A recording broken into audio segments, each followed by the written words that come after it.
9 साल में इन्होंने हरियाणा में क्या किया, हरियाणा को आगे लेके गए या विकास की पटरी से उतारा, आपका हमारा दिल जानता है। जो हरियाणा 2014 से पहले देश में विकास के मामले में सबसे आगे के राज्यों में जाना जाता था। विकास दर में हम नंबर 1 थे। प्लानिंग कमीशन के अनुसार लगातार 4 साल तक विकास दर हरियाणा की देश में सबसे ज्यादा थी। 2010 से 14 तक प्रति व्यक्ति आय में नंबर 1 थे, प्रति व्यक्ति निवेश में नंबर 1 थे, खिलाड़ियों के मान सम्मान में देश में नंबर 1 हरियाणा था। किसान के हितकारी फैसलों में, चाहे किसान के बिजली के कर्जों की माफ, चाहे कोऑपरेटिव के कर्जों की माफी की बात हो, बिजली के बिलों की माफी की बात हो, गन्ने के भाव में नंबर 1 थे, पॉपुलर के भाव में नंबर 1 थे, धान के भाव में नंबर 1 थे। और गरीब की कल्याणकारी योजनाओं में चाहे 4 लाख गरीब आदमी को 100-100 गज के प्लॉट गरीब परिवारों को मुफ्त में देने की बात हो, चाहे प्रियदर्शनी आवास योजना के मकान की बात हो, गरीब की कल्याणकारी योजनाओं में देश में नंबर 1 थे। चाहे स्कूल के अंदर देश में सबसे ज्यादा पहली क्लास से और 12वीं क्लास तक स्कूल के अंदर वजीफे की बात हो, और बड़े बुजुर्गों की पेंशन में हम नंबर 1 थे। हरियाणा आगे था। 10 साल तक किसी वर्ग को आंदोलन करने की जरूरत नहीं आई, किसी वर्ग को सड़क पे आने की आवश्यकता नहीं आई, और अगर किसी वर्ग का कोई धरना लगा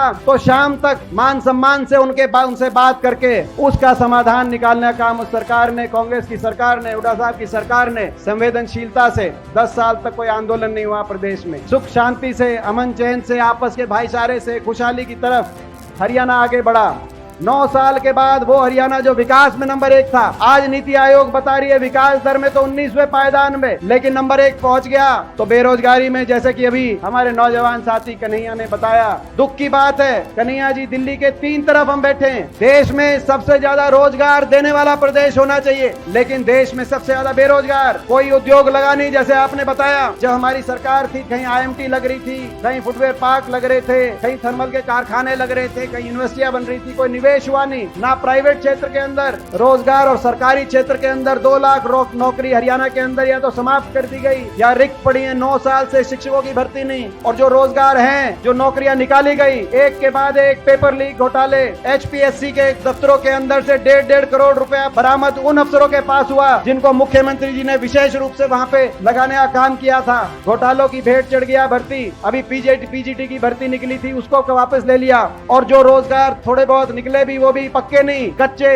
कौशल निगम में, जैसे आपने कहा कि जो सरकारी यहाँ कौशल निगम के हरियाणा, तो हरियाणा सरकार की बताई, आपने केंद्र सरकार की बताई कन्हैया जी, जो अग्निवीर योजना, हरियाणा सारे देश में सबसे ज्यादा फौजी आज गर्व है। हर 10वां सैनिक हरियाणा से। हर साल देश की आजादी के बाद से और 2019 तक हर साल औसत के रूप में 5,500 बच्चे फौज में भर्ती होते थे हरियाणा से। 2 साल भर्ती नहीं हुई कोविड के बाद, और उसके बाद अग्निपथ योजना आ गई, और इस साल केवल 925 अग्निवीर लिए गए, जिसमें से 700 4 साल के बाद बिना पेंशन के घर वापस आ जाएंगे। रिश्ता होता है, रिश्ता करने जाते हैं, कहते हैं फौजी है, फौज में गया है, तो चेक करना पड़ता है कि कौन सी फौज में गया है। यही बात हो रही है। ये स्थिति, देश में सबसे ज्यादा बेरोजगारी, देश में सबसे ज्यादा महंगाई। आपने सही कहा, 400 रुपए का सिलेंडर था, तब नारा चलता था जब हमारे समय 2014 में, कांग्रेस के समय 400 रुपए में सिलेंडर था, जबकि अंतर्राष्ट्रीय बाजार में इससे दुगना महंगा था।